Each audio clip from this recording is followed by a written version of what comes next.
Baik, Shalom, selamat berjumpa kembali. Hari ini saya akan menyampaikan tentang selayang pandang tentang hubungan perjanjian lama dan perjanjian baru.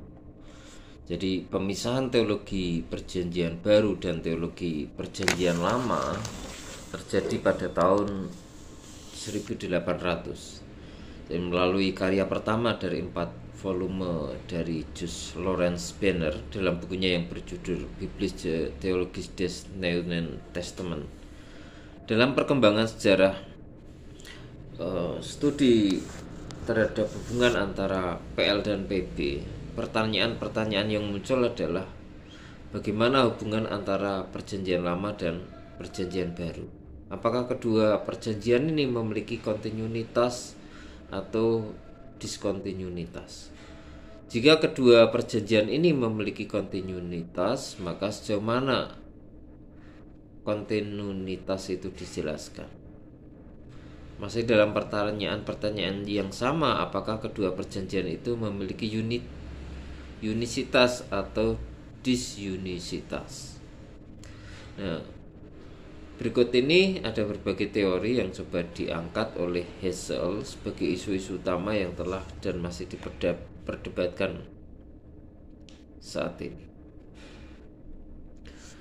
Pada abad kedua, Markion, seorang pengajar di Asia Kecil, dipengaruhi oleh pandangan Gnostik, menekankan pemisahan yang tajam antara PL dan PB, Israel dan gereja, dan Allah dalam PL dan Allah dalam PB.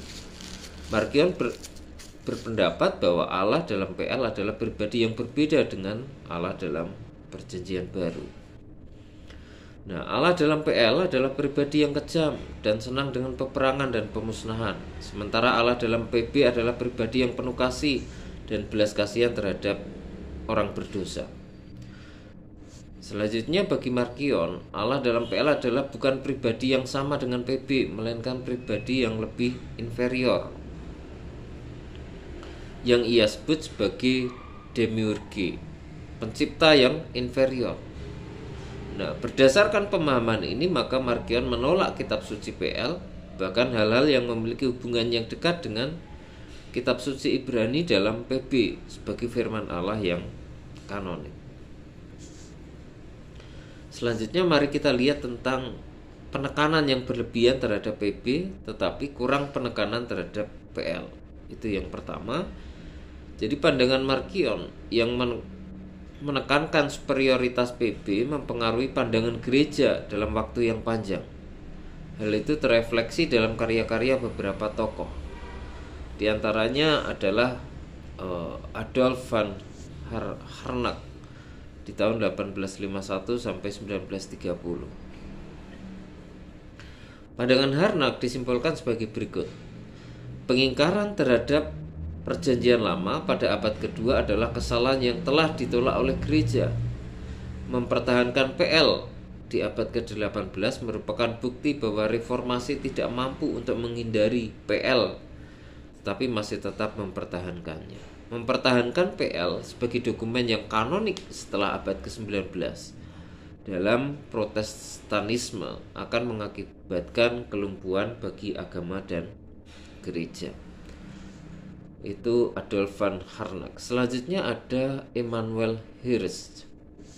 Dalam karyanya The Old Testament and the Preaching of the New Testament di tahun 1936, ia menekankan suatu perbedaan yang mendasar antara PL dan PB. Kedua perjanjian itu dilihat sebagai suatu pertentangan yang permanen. Sekalipun Hirst tidak menyingkirkan PL dari kanon Kristen, namun pemahamannya membawa ia kepada pandangan discontinuity yang radikal. Selanjutnya ada Rudolf Bultmann. Penekanan Bultmann yang negatif terhadap PL dapat dikategorikan ke dalam aliran Markion. Bultmann berusaha untuk mencari hubungan antara PL dan PB sebagai suatu rangkaian fakta sejarah. Tetapi Bultmann menyimpulkan bahwa sejarah dalam PL merupakan sejarah yang penuh dengan kegagalan. Ia kemudian memandang bahwa PL sebagai suatu kegagalan dalam sejarah. Karena sejarah itu merupakan suatu kegagalan, maka perlu untuk berbalik kepada janji yang lain. Bagi iman Kristen, PL tidak lagi sebagai bagian yang diilhamkan, tetapi PL masih tetap menjadi bagian bagi orang Yahudi. Dengan pandangan ini, Bultmann berdiri pada posisi discontinuity. Selanjutnya, pandangan Bultmann ini menimbulkan reaksi dari beberapa ahli teologi. Misalnya ada Walter Zimmerli. Zimmerli menyatakan bahwa bukanlah tanpa alasan menyatakan bahwa teori yang berusaha untuk menghancurkan sejarah Israel merupakan suatu konsep yang tidak Kristiani dan dapat disebut sebagai mitologi Kristen yang baru. Kemudian ada W. Pannenberg. Pannenberg menyatakan bahwa alasan Bultmann tidak menemukan adanya continuity antara PL dan PB itu pasti berhubungan dengan suatu fakta bahwa ia tidak memulainya dengan janji-janji, dan struktur janji-janji itu yang bagi Israel merupakan landasan sejarah. Janji itu tetap tepat sekalipun terjadi perubahan waktu. Itu menurut Pannenberg. Kemudian ada Frederick Baumgärtel. Keyakinan Baumgärtel tentang tidak adanya hubungan antara kedua perjanjian itu memiliki kesamaan dengan pandangan Bultmann. Akan tetapi Baumgärtel tidak sanggup mengisi tesis Bultmann tentang adanya suatu kegagalan total. Baumgärtel menganggap adanya suatu janji dasar yang abadi. Semua janji-janji itu dalam PL betul-betul tidak ada gunanya bagi kita kecuali janji dasar yang abadi, akulah Tuhan Allahmu. Baumgärtel melihat adanya PL hanya dalam hal bahwa sejarah keselamatan yang mengecewakan di dalam menunjukkan cara manusia yang hidup di bawah hukuman Taurat. Dengan demikian, PL berisi kesaksian suatu agama yang bukan Kristen. Ia mempertahankan pendapat bahwa hubungan Yesus Kristus dengan sejarah tidaklah berlandaskan pada PL, tetapi sepenuhnya pada penjelmaan. Pandangan Baumgärtel ini mendapat reaksi dari beberapa tokoh.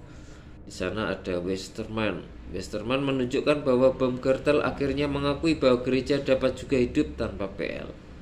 G. von Rath menyerang konsepsi historis dari janji dasar dengan menggolongkan pemisahan suatu janji tinggal dari sekian janji-janji tertentu yang digenapi secara historis dan nubuat-nubuat sebagai suatu pelanggaran yang tidak pada tempatnya.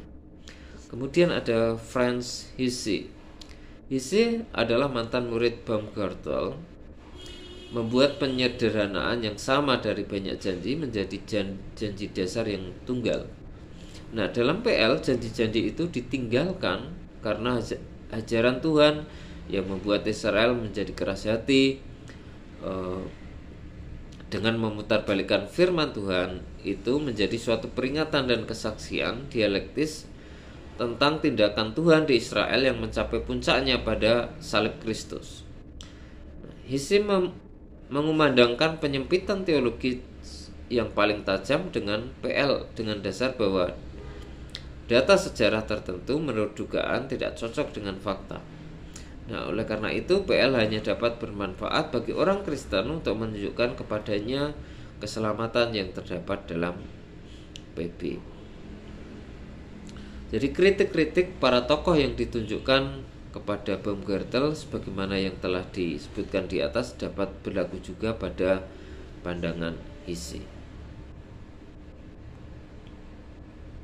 Ini adalah bagian yang pertama, yaitu penekanan yang berlebihan terhadap PB, kurang penekanan terhadap PL.